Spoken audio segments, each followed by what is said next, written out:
नमस्कार विद्यार्थी, द्रोणा मैथ्स में आपका स्वागत है। और स्वागत है एवरेज की इस वीडियो लेक्चर सीरीज़ में जिसमें हम लोग मैक्सिमम टाइप ऑलरेडी कवर कर चुके हैं एवरेज से रिलेटेड। तो आज उन्हीं क्वेश्चंस को की सीरीज़ को आगे बढ़ाया जाएगा और कुछ नए टाइप के क्वेश्चंस देखे जाएंगे, कुछ पुराने क्वेश्चंस की प्रैक्टिस की जाएगी। तो पहला क्वेश्चन क्या है हमारा?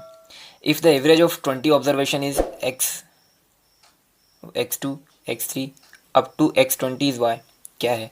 x1 x2 x3 x20 तक की जो ऑब्जर्वेशन है उन सब का एवरेज कितना है? उन सब का एवरेज है y। फिर कहा जा रहा है then the average of x minus 101 x2 minus 101 x3 कुल मिला करके क्या है? इस टाइप के क्वेश्चन हम पहले भी कर चुके हैं कि अगर आप हर एक डाटा के साथ कुछ भी काम कर रहे हो, कुछ भी अर्थमेटिक ऑपरेशन परफॉर्म कर रहे हो, प्लस कर रहे हो, माइनस कर रहे हो, इनटू कर रहे हो, तो क्या होने वाला है? वो उस एवरेज के साथ भी होने वाला है। तो अगर आप जो 20 ऑब्जर्वेशंस है सब में से 101 माइनस कर रहे हो तो फाइनली आपका जो एवरेज है उससे भी 101 माइनस हो जाएगा और आपका नया एवरेज क्या बन जाने वाला है? y minus 101।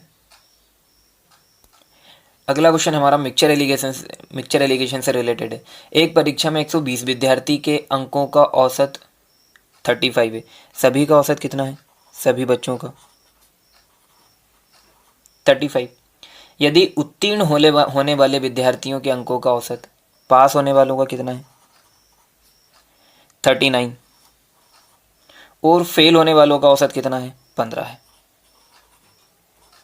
आपको 3 डाटा दिख रहा है, आपको पता है जो सभी का होता है वो बीच में आता है 35। पास होने वालों का 39, फेल होने वालों का 15। मिक्सचर एलिगेशन की बहुत आपको प्रैक्टिस करनी है। ये बहुत सारे डिफरेंट टॉपिक में यूज़ होता है। यहाँ कितना आ रहा है भाई? यहाँ आ रहा है हमारे पास 20 और यहाँ आ रहा है हमारे पास 4। इसको 4 से कैंसिल किया तो कितना आ गया? 5। इसको किया तो क्या आ गया? 1। इसका क्या मतलब हुआ? इसका ये मतलब हुआ कि पास होने वाले बच्चे 5 के अनुपात में है और फेल होने वाले बच्चे 1 के अनुपात में है। तो टोटल बच्चे कितने हो गए? टोटल बच्चे हो गए 6, जबकि टोटल विद्यार्थी हमारे पास हैं कितने? 120। तो एक कितना आएगा भाई? 20। क्या मतलब हुआ? पास कितने बच्चे हुए हैं? 100। फेल कितने बच्चे हुए हैं? 20। क्या पूछा गया है? तो परीक्षा में उत्तीर्ण होने वाले विद्यार्थियों की संख्या क्या है? तो वो है 100। एक कक्षा के 48 छात्रों का औसत कितना है? 45 है। सभी का है? सभी का औसत कितना है? 45। उस कक्षा के लड़कों के औसत अंक कितने हैं? बॉयज़ के औसत अंक हैं हमारे पास 40 और लड़कियों के कितने हैं? वो हैं 50 और सभी के कितने हैं? 45। ये पहले ही बता दिया गया है, फिर से मिक्सचर एलिगेशन लग रहा है इसमें। तो कक्षा में लड़कों और लड़कियों का अनुपात कितना है? कोई बड़ी बात नहीं है। यहाँ से माइनस किया तो कितना आ गया? 5। यहाँ से माइनस किया तो कितना आ गया? 5। क्या मतलब हुआ कि वो किन अनुपात में है? 1:1 उनका अनुपात है लड़के और लड़कियों का। अगर आपसे पूछा जाता है कि लड़के कितने हैं तो कितने टोटल बच्चे कितने हो रहे हैं? 2, जबकि टोटल बच्चे हैं कितने हमारे पास? 48, मतलब 1:24। तो 24 लड़के हैं और 24 ही लड़कियां हैं। अगला क्वेश्चन है, एक कक्षा के 20 लड़कों की औसत आयु 12 वर्ष है। यदि उनमें अध्यापक की आयु भी जोड़ ली जाए तो औसत आयु 1 वर्ष बढ़ जाती है। कितने बच्चे हैं भाई? 20 बच्चे हैं, उनकी औसत आयु कितनी है? 12। सभी की आयु 1 वर्ष बढ़ जाती है जबकि एक नया टीचर आ जाता है। तो टीचर अपने लिए कितना लेकर के आएगा? खुद के लिए 13, क्योंकि वो उसके आने के बाद बढ़ जा रही है। तो अपने लिए कितना लेकर के आएगा? 13। और एक सब में वृद्धि कर रहा है। कितने लोग हैं इसे? 20 हैं, तो 20 में वृद्धि कर रहा है। तो 13 अपने लिए लेकर के आएगा और 20 इन बच्चों के लिए लेकर के आएगा। मतलब वो टोटल अपनी आयु उसकी कितनी है? 33 ईयर। अगला क्वेश्चन है, बल्लेबाज अपनी खेल की 11वीं पारी में शतक लगाता है। शतक लगाता है का क्या मतलब हुआ? 11वीं पारी में उसने कितने रन बना दिए? 100 रन, जिससे उसके पारियों के रनों का औसत 5 बढ़ गए। 11वीं पारी में बढ़ा है, मतलब 10 पुरानी जो पारियां हैं उनमें हर एक को 5 देगा। तो 10 पारियां हैं, मतलब कितने रन दिए उसने? 50। उनको कितने रन दे दिए? 50। 100 में से 50 अगर इनमें बढ़ गए तो खुद के लिए कितना बचा है? 50। तो क्या पूछा है? 5 रन की वृद्धि हो जाती है। तो ये वृद्धि के बाद क्या का औसत है ना, 50 वृद्धि के बाद का औसत है, क्योंकि ये 11वीं पारी हम लोग ऑलरेडी ऐड कर चुके हैं। अब इसके पास 11वीं पारी के पास जितने बचेंगे तो ये अपने लिए भी तो उतने ही रखेगा ना जितना औसत है, तो इसने अपने पास 50 रखे, मतलब नया औसत ही 50 है। इस बात को बहुत अच्छे से समझना आप। 11वीं पारी के बाद उसके रनों का औसत क्या है, तो वो 50 है। पहले का पूछा जाए तो इससे 5 कम कर दो, 45 हो जाएगा। अगला क्वेश्चन है 15वीं पारी में 200 रन बनाता है। 15वीं पारी में कितने रन बना रहा है वो, 200 रन बना रहा है। 14वीं पारी के अंत तक औसत की अपेक्षा 10 रन अधिक हो जाता है। औसत कितना रन अधिक हो जा रहा है, 10 रन अधिक हो जा रहा है। मतलब ये 14 लोगों के लिए, प्रत्येक के लिए 10 लेकर के आया है, तो 140 लेकर के आ जाएगा ये। मतलब 200 में से 140 रन तो बढ़ चुके हैं उसके, तो बचे कितने अब, 60। और ये नए औसत के साथ वो जुड़ेगा तब तो नया औसत सेम रहेगा। तो 60 रन उसके पास बचे हैं, और जो लास्ट में बचता है वही उसका औसत रहता है। तो 15वीं पारी के अंत में उसका औसत क्या रहने वाला है, 60 रहने वाला है। देखिए, हो सकता है इन चीज़ों को मैं आपको उस तरीके से नहीं समझा पा रहा हूँ जिस तरीके से आप इसे समझना चाहते हैं, पर ये बहुत आसान सी चीज़ें हैं, इनको आप बहुत प्रैक्टिस करें। ये चीज़ें आपको समझ में आनी चाहिए। हर छोटी मोटी चीज़ के लिए फार्मूला लगाते रहोगे तो आपके पास इतना टाइम नहीं होता एग्ज़ाम में। तो ये चीज़ें आपको समझ में आनी चाहिए। मैं फिर से एक बार कोशिश करता हूँ। क्या है, 15वीं पारी में 200 रन बना लिए, ठीक है। 200 में से 140 रन तो उसने दूसरों को दे दिए, ठीक है। जब वो अपने 60 लेकर के गया तो उसने देखा कि सबके पास 60-60 है। अब उसके पास 60 बचे और वो उनमें इंक्लूड होना चाह रहा है, तो अपने 60 लेकर के गया और बाकी सबके पास भी 60-60 है। तो एवरेज कितना हो गया, 60 हो गया, क्योंकि उसके जाने के बाद एवरेज 60 हो रहा है, एवरेज कुछ हो रहा है ना, तो वो 60 हो रहा है। मतलब अपने लिए 60 लेकर के गया। पहले कितना था, पहले 50 था, क्योंकि उसके आने के बाद 10 का इंक्रीमेंट हुआ है। तो पहले औसत कितना था, 50। पहले का पूछे तो हम ये भी बता सकते हैं। एक और ऐसा क्वेश्चन हम लोग जल्दी से करते हैं। एक खिलाड़ी 10 पारियों में रन बनाए, 11वीं पारी में 150 रन बनाए। 11वीं पारी में उसने कितने रन बनाए हैं, 150 रन बनाए हैं। बनाने के बाद पारियों का औसत रन में 9 की वृद्धि होती है। 10 पारी में अगर 9 रन बढ़ाने हैं उसको, तो 90 रन का डोनेशन करना पड़ेगा। 150 में से 90 तो उसने दे दिए, तो खुद के लिए कितने बचाए, 60। तो 10वीं पारी तक उसका औसत रन कितना था भाई, 60 तो 11 पारी के बाद हुआ है और 9 रन की वृद्धि हुई है, तो पहले कितना रहा होगा, 51 रहा होगा। पहले का औसत कितना है, 51। अगला क्वेश्चन है the average income of A and B is 200। A और बी की अगर एवरेज इनकम कितनी है, 200 है, तो उनका योग कितना आ जाएगा भाई, 400। Average income of C and D, उनकी कितनी है, 250। तो इनका औसत वो कितना आ जाएगा, योग सम कितना आ जाएगा, 500। तो average of A B C and D, चारों का औसत बताना है, चारों का योग कितना हो रहा है, 900। डिवाइड किससे करना पड़ेगा, 1 2 3 4, कितने हमारे पास, 4 है, तो इसको डिवाइड करेंगे तो कितना आ जाएगा, 225। आपको पता है 00 को 4 से डिवाइड करेंगे तो 25 आएगा। 25 में अगर हम लोग 9 का मल्टीप्लाई कर रहे हैं तो 225 आएगा। अगला क्वेश्चन है हमारे पास, if the arithmetic mean of 3a and 4b is greater than 50 and a is twice b, then the smallest possible integer value of a is. Okay, क्या करना है, आप पहले इसमें ये देखिए कि उसने क्या पूछा है कि स्मॉलेस्ट पॉजिटिव इंटीजर, इसका मतलब ये हुआ कि आपकी वैल्यू पॉइंट में नहीं आनी चाहिए और नेगेटिव में आप कंसीडर नहीं करोगे, ठीक है। ये बात की बात है। पहले हम लोग क्या देखते हैं कि 3a एंड 4b का अर्थमेटिक मीन मतलब क्या होता है भाई, अर्थमेटिक मीन तो ऐसा ही होता है। 3a और 4b कितनी संख्या हो गई, एक ये हो गई और एक ये हो गई, तो कितनी हो गई, 2। मीन ऐसे निकाल लिया, औसत ऐसे निकाल लिया हमने, कितना है, 50 से ज़्यादा है। हम लोग 50 ही कंसिडर करके चल रहे हैं। आप क्या कंसिडर कर लो कि 50 है, क्या मतलब हुआ कि 3a plus 4b is equals to, आपने क्या निकाल लिया है, 100। फिर क्या कहा जा रहा है, a b का 2 गुना है, क्या मतलब हुआ, a is equals to 2b। a is equals to 2b अब अगर आप यहाँ रख रहे हो तो ये कितना हो जाएगा, ये हो जाएगा 6b प्लस 4b, है ना। a की जगह 3 है, 3 तो है ही, a की जगह 2b रख रहे हो तो कितना हो जाएगा, 6b हो जाएगा। ये 6b plus 4b is equals to 100। 6b plus 4b कितना हो रहा है, 10b। तो यहाँ से हमारा b कितना आ जाएगा,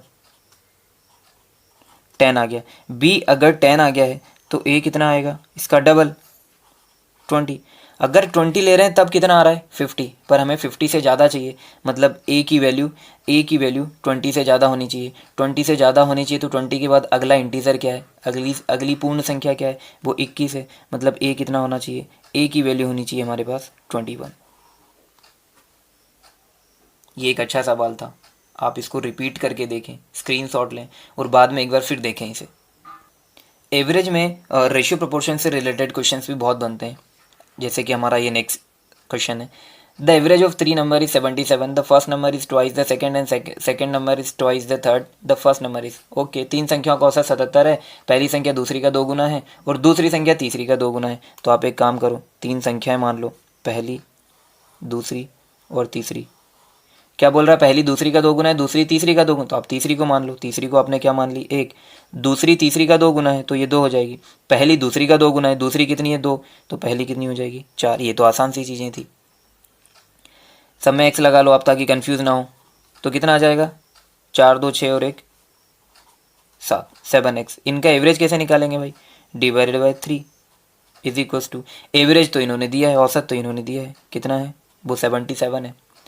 देखिए ये इससे 11 टाइम कट गया है, ये 3 इधर जा करके मल्टीप्लाई हो जाएगा। तो हमने यहाँ से x की वैल्यू निकाल ली। x की वैल्यू आपके पास कितनी आ गई है, 33।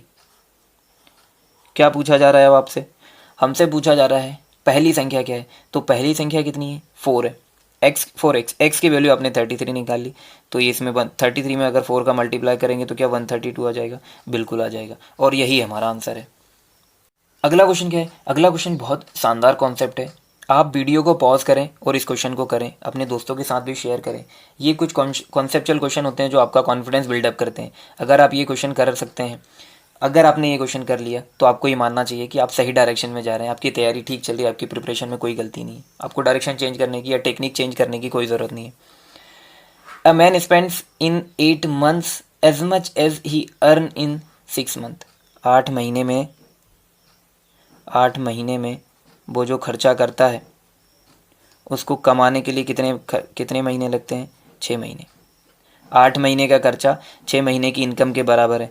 तो हम लोग एक्सपेंडिचर और इनकम का रेशियो निकाल लें, वो कितना आ गया, इसको 2 से कैंसिल किया तो कितना आ गया 4, इसको 2 से किया तो कितना आ गया 3। जो इनकम के सामने लिखा रहता है अपोजिट, वही उसका रेशियो होता है। ये तो आपने रेशियो प्रोपोर्शन में सीखा ही होगा, या कोई बहुत बड़ी बात नहीं है, आप यहाँ से भी सीख सकते हो। इनकम और एक्सपेंडिचर, खर्चा और आय का हमने क्या निकाल लिया, रेशियो निकाल लिया। 4 रुपये कमा रहा है, ये क्या है, ये हमारा खर्चा है और ये हमारी क्या है, आय। आय कितनी है उसकी 4, एक्स कंसिडर कर लो 4x, खर्चा कितना है उसका 3x। 4x कमा के, ये मंथली है, ये सब मंथली है, मासिक।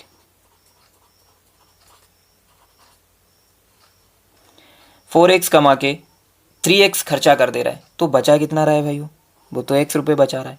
एक महीने में, ये सब मासिक है, एक महीने में x रुपये बचा रहा है। हमारे पास क्या दिया है, ही सेव्स 6000 इन अ ईयर। एक साल में कितना बचा रहा है वो, 6000। अच्छा, अगर एक साल में 6000 बचा रहा है तो मंथली वो कितना बचाएगा, 6000 डिवाइडेड बाय 12, 12, तो 12 पंजे 60, 500 रुपये बचाएगा वो। x की वैल्यू हमने क्या निकाल ली, 500। x की वैल्यू क्या निकाल ली, 500। x क्या है, अब हमसे ये पूछा जा रहा है his average monthly income is, monthly income कितनी है उसकी 4x, मंथली इनकम कितनी है उसकी 4x। x की वैल्यू आपने क्या निकाल ली है 500, तो क्या आ जाएगा भाई 4 मल्टीप्लाइड बाय 500, तो ये आ गया 2000।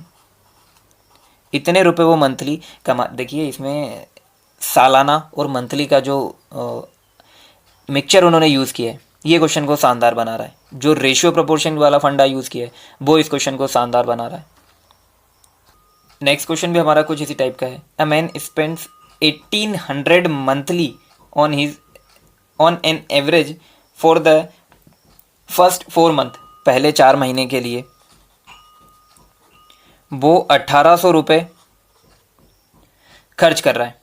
फिर क्या कर रहा है, and 2000 monthly for the next 8 month. अगले 8 महीने के लिए किस रेट से खर्चा कर रहा है वो, ₹2000 पर मंथ के ₹2000 पर मंथ के हिसाब से for the next year. And he save 5600 in a year. ये सब मंथली बात हो रही है, अब वो ईयर में आ गया।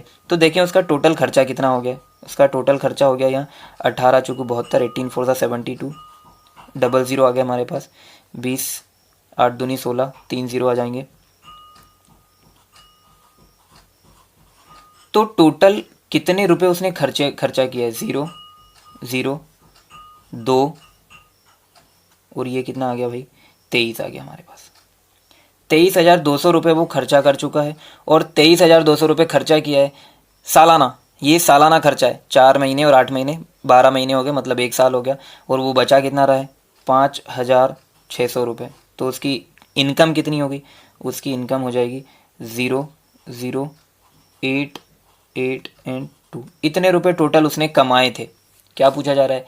His average monthly income is, ये तो आपकी सालाना है, तो मंथली इनकम कितनी हो जाएगी? आपको इसको डिवाइड करना पड़ेगा 12 से। 12 2 ज़ा 24, यहाँ क्या बच गया? 4, 12 चौके 48, 12 4 ज़ा एंड 00। 2400 रुपये उसकी मंथली इनकम है। तो आज के वीडियो में हम लोग इतने ही क्वेश्चंस करेंगे। मुझे पक्का यकीन है कि ये क्वेश्चंस आपको समझ में आए होंगे। और अगर समझ में आए हैं तो आपका इतना सा फ़र्ज़ बनता है कि इस वीडियो को लाइक करें और अपने कॉम्पिटिटर दोस्तों के पास भी इसे पहुंचाएं। पढ़ते रहें, बढ़ते रहें। 2 बातें हमेशा याद रखें, जो भी प्लान आप एग्जीक्यूट कर रहे हो, जो भी प्लान आप बना रहे हो स्टडी रिलेटेड, उसको जल्दी से जल्दी एग्जीक्यूट करें। वीडियो पूरा देखने के लिए बहुत बहुत धन्यवाद। जय हिंद।